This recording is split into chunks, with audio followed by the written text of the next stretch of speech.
उत्तर भारत के पहाड़ों में बसा एक छोटा सा गांव था, तानापुर। चारों तरफ जंगलों से घिरा हुआ था। ये गांव बाहर की दुनिया से लगभग कटा हुआ था। वहाँ ना सड़क की, ना बिजली, लेकिन लोग खुश रहते थे।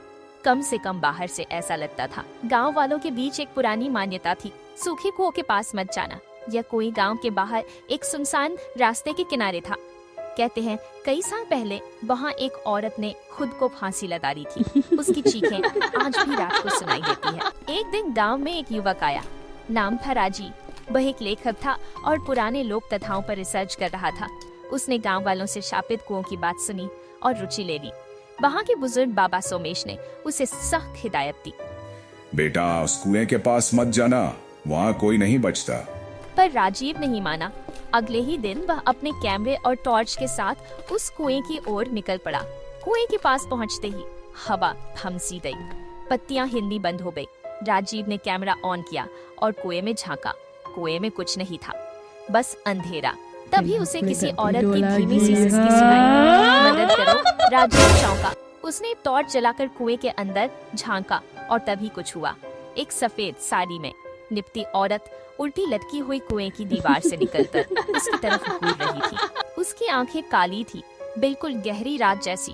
राजीव के चीखने की आवाज जंगल में गूंज उठी, लेकिन गांव तक नहीं पहुंची। अगली सुबह राजीव गांव लौट आया, लेकिन अब वो वैसा नहीं था। उसकी आंखें लाल थी। वह बिना पलक झपकाए सबको देखता और कुछ बोलता नहीं था। बच्चे डरकर उसके पास नहीं जाते और पशु उसे देखकर भाग जाते। बाबा सोमेश समझ गए, वो अब राजीव नहीं है, वो कुछ और है। गांव में उस रात अजीब घटनाएं होने लगी। लोगों के दरवाजे अपने आप खुलने लगे। छतों पर किसी के दौड़ने की आवाजें आईं और कुएं से आती रही वही सिसकियां। बाबा सोमेश ने सबको मंदिर में इकट्ठा किया।